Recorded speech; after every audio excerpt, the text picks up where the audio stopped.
Hi there, everyone. Welcome to Believe in Bills on this Monday. Adam Benigni, WGRZ-TV, host of Sports Talk Live, Buffalo. Sal Maiorana, Rochester Democrat and Chronicle. At this point, we've just received the injury update from Sean McDermott. And Sal, it's long and impactful, isn't it? Yes. Sure is, man. What is it, December, Adam? I feel like we're in week 13 with a banged up team here in the regular season. It was a crazy long list that McDermott reeled off today. And it's troublesome. I mean, this is a team that's trying to find itself with a lot of pieces that are, new to the team this year, young guys coming in. And this is all impacting not only their preparation, but what they can even do in the final preseason game as far as player usage. So they've got some big problems, and it's hit, particularly, we're going to talk about all three areas for sure, but quarterback, safety, and linebacker are the three areas that are really impacted by what's going on. So, we can start at quarterback, Adam, because, they're lucky they have the most durable quarterback in the NFL, right. But, we're knocking on some serious wood here with Josh Allen to hope that continues, because right now, they've got a trash bin at backup quarterback that they're going through. Yeah, so you look at the list here, and we will begin at quarterback. Out multiple weeks, Mitch Trubisky, quarterback, knee. Wide receiver Marquez Valdez-Scantling, neck. Tight end Quentin Morris, shoulder. Then week to week, DeMar Hamlin, hamstring, safety obviously. Wide receiver Curtis Samuel, turf toe.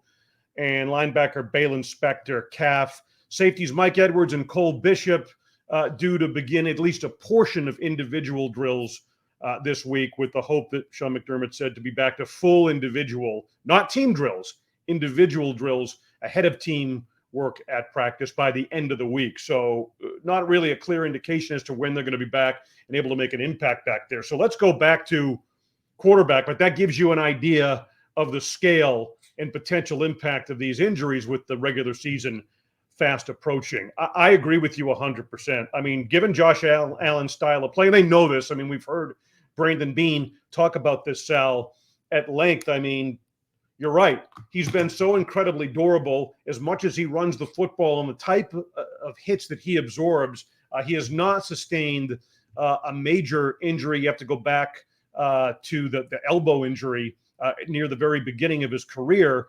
So they've been very fortunate in that regard. And now they're going to have to make a move at quarterback here. They're working on it right now, as Sean McDermott alluded to, and there's really not a lot that's out there. No, I mean, his rookie year, he suffered it was kind of a freak elbow injury too, because he just banged it on somebody's helmet, I think. He missed the 4 games. Since then, he started 98 straight games, Adam, counting the postseason. There has not been a quarterback on the Bills roster who has had to take a meaningful snap since 2018 in the regular season. So, yeah, they've been very fortunate, but you do wonder, when is that moment going to come? Nobody expected Aaron Rodgers to, blow out his Achilles 4 plays into last season. Crazy things happen in football games, and not even, a guy who's been an indestructible force like Josh Allen is immune to this. So, again, we're going to keep knocking on wood, and I certainly don't want to put the jinx on him, the Maiorana jinx on the guy, but they have to hope that this guy is going to be able to play all season long, because let's face it, Adam, even with Trubisky perhaps coming back in a few weeks, maybe a month, what do they really have there? I mean, right. We saw all we needed to see from Mitch Trubisky these first 2 preseason games to know that if Allen were to get hurt, which is the case with most starting quarterbacks, but this team would have some serious problems with Mitchell Trubisky. And now we're looking at somebody who's going to be much worse, most likely, than Mitchell Trubisky. Given where he was drafted, as high as it was on the outlook for his career at the start of it, I mean, it just simply has not panned out. And yeah, there was, that was kind of the word on him when the Bills had him the first time around, that if Josh Allen got hurt, given his style of play or whatever, this could be a guy that could step in. And there was optimism that he could lead them over a sustained number of weeks and have success on the field. That optimism's long gone. I mean, he hangs on to the ball way too long. It just shows you can have all the projections in the world and natural ability, but the X factor to process a defense, to make decisions, all of those things. It just shows you how much it takes to be consistent and successful on a sustained basis in the National Football League, especially at that position. I had that optimism when they signed him originally in 2021, that he would be a guy that if Allen were to get hurt, he could go in there and play competent enough to maybe steer the ship. And in 2021, that was probably a better team, a better roster than the Bills have right now. And I base that, Adam, on, he was the number 2 overall pick in 2017, which clearly proved to be a mistake by the Bears.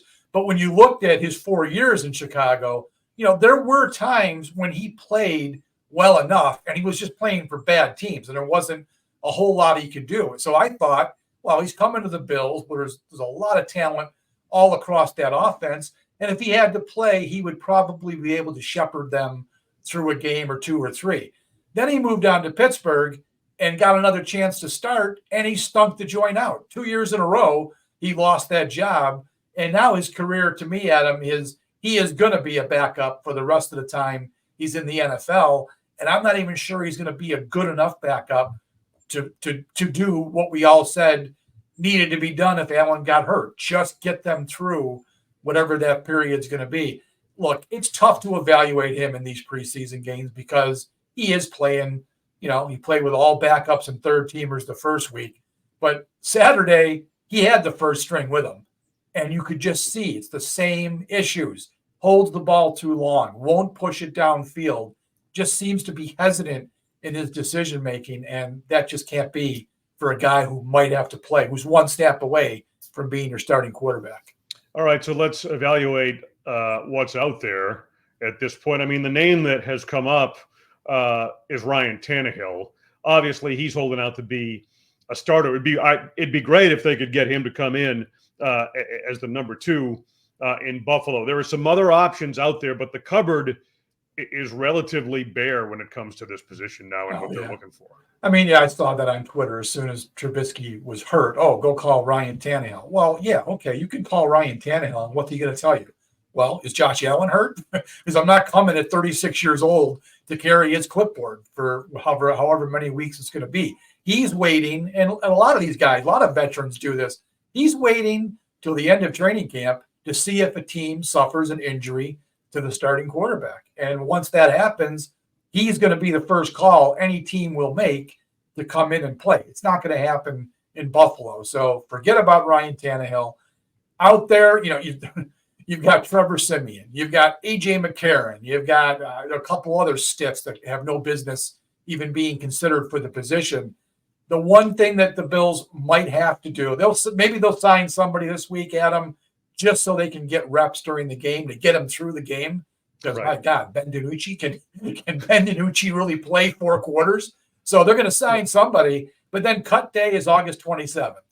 And there's going to be some guys who are available, and that might be the point where Brandon Beane will go in and, see who's available there. Bailey Zappi of the Patriots is a name that I keep hearing frequently. He's not going to make that team. They're 4 quarterbacks in camp there, and they're going to keep Brissett's probably going to be their starter. Drake May's the number 3 overall pick, and Joe Milton was a draft pick late in I think it was the 6th round. So those 3 guys are making their team. Bailey Zappi has started 8 games, 4-4, with a terrible Patriots offense the last 2 years. That's the first guy I'd be looking at, Adam, if and when he comes available next week. Yeah, they could do far worse than Zappi. There's no question about that. But there's two very clear issues. They've got to get through the preseason finale first, and then to have their best choice of whatever options are available after the cuts. So I mean, there's 2 components to that dynamic when you look at what they're talking about right now in those meeting rooms with Brandon Beane and Sean McDermott and the staff. Yeah. And then let's talk about safety and linebacker, because it just keeps getting worse and worse, Adam. I mean, now DeMar Hamlin, who was starting because Mike Edwards and Cole Bishop have been out the whole training camp, he apparently hurt his hamstring in the joint practice. It wasn't even in the game. So they held him out of the game, and we didn't know what the injury was until Sean McDermott just revealed it about an hour ago. So now they're down 3 safeties. They've got Taylor Rapp and who? I mean, Kareem Jackson and Terrell Burgess were signed. They were veteran. I thought they were kind of camp bodies to get them through. I mean, they may end up having to keep one or both of those guys because behind them, you've got Kendall Williamson, D. Delaney. I'm probably missing somebody who has no business being on the roster. That's a serious issue at safety. Give me your thoughts on the safety situation. Well, I mean, they were already going to be vulnerable there to begin with in replacing Hyde and Porter, right? And then you have Edwards and Bishop missing. I mean, Edwards had missed time back in the spring, and now obviously you'll hear Sean McDermott refer to the fact that systematically, even if he's able to get healthy and get back on the field, he hasn't had enough time in this defense to be up to speed where they would want him to be. And Bishop is obviously a rookie. Yeah, I mean, I feel like they're going to be very vulnerable there.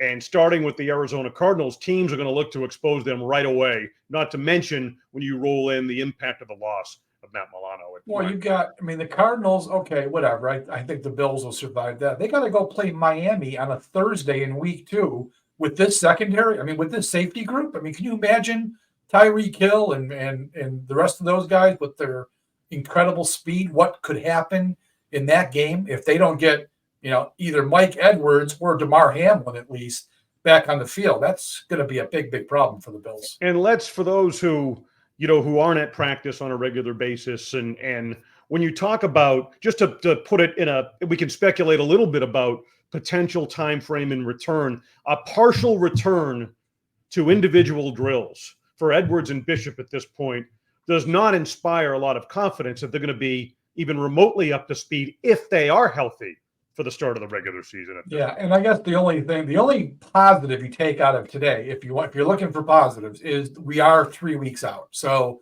if they get back to individual work today, they're not going to play in the game, obviously. Then the Bills have basically got about 2 weeks to get them up to speed, get them practicing, and maybe it happens in time for the Arizona game. But again, like you said, systematically, those guys are both way behind the 8 ball.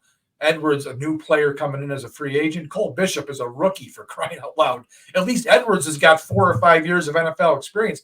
Cole Bishop, you can't possibly put Cole Bishop into that situation in the first couple weeks of the season because they're going to just take advantage of it. All right, so let's look at how about we look at some positives, right? Okay, I mean, sure. You can find some. Go ahead. All right, I thought looking at the preseason game and the win over the Steelers.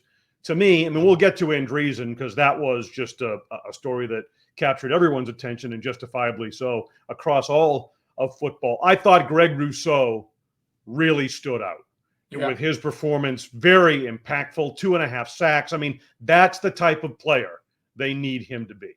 Yep, I wrote that story probably 2 or 3 weeks ago, Adam, and I think we even talked about it on the show here, that he has got to become the player that the opposing offensive coordinator has to game plan for, right? They've got to figure out a way to make sure they know where Greg Rousseau is, and he just hasn't been that player for the first 3 years. He's been a good player, but he hasn't been the dominant kind of guy that we saw the other night. He just wrecked Broderick Jones, the Steelers tackle.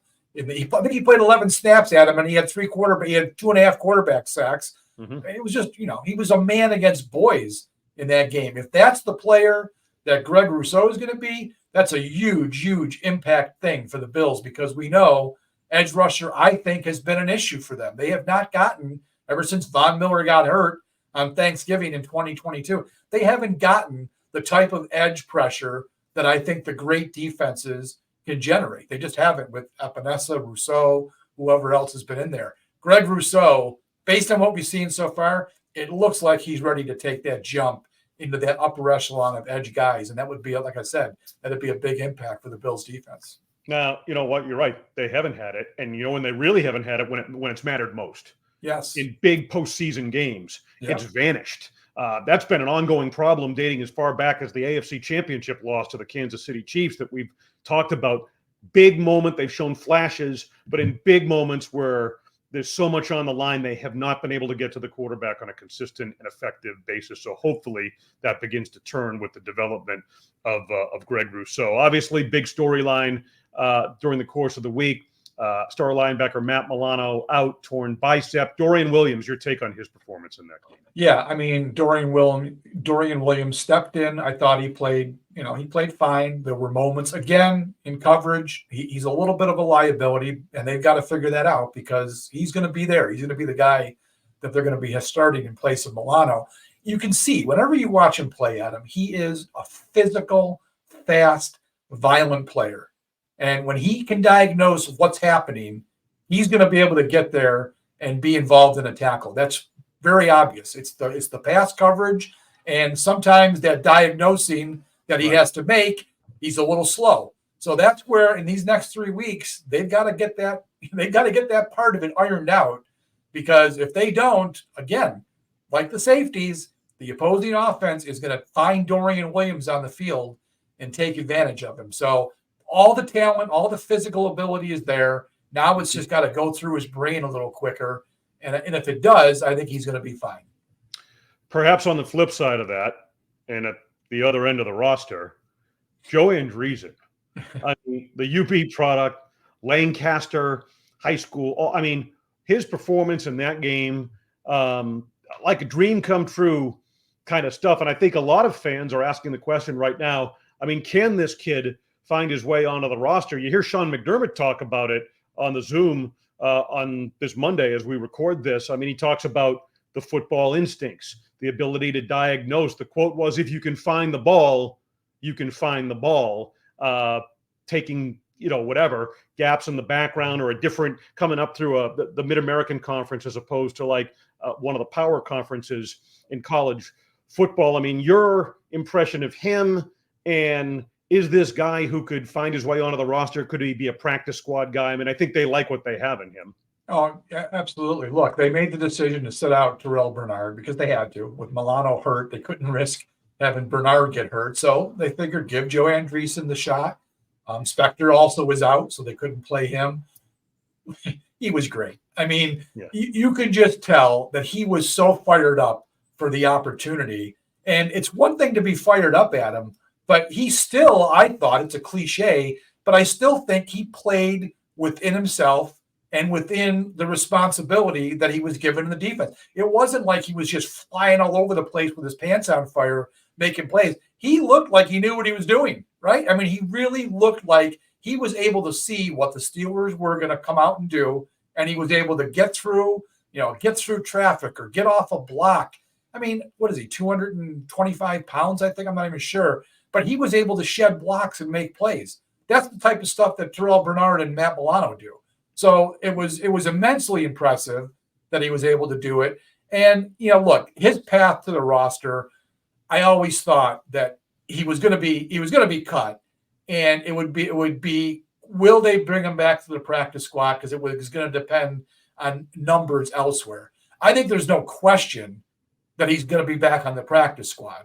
The question now will be if Milano is going to be out, if Balin Spector is going to be still out, Nicholas Morrow, we don't know what the hell is happening with him, another free agent who's done nothing for them. He might actually have an outside chance to make the 53. I mean, it probably comes down to him and Deion Jones, who was another veteran free agent. And if they feel that Andreessen, there's just more upside to him than Deion Jones, he has a chance. If it's me, it's Deion Jones. I'm going with the veteran in a Super Bowl window, and you stash Andreessen on the practice squad. But, hey, it's not me. It's up to Sean McDermott and his staff. Right. It's that raw football instinct versus the experience. And you have to take, obviously, as they do, emotion does not factor in to these decisions when you're finalizing an NFL roster. But an amazing story nonetheless, and a guy I would certainly think would be on the practice squad and continue to contribute in that way. Looking ahead Adam, to the Adam, it's crazy that they've got 3 dudes from UB on that team, right? Andreessen, Jamarcus Ingram played briefly there, and Cam Lewis.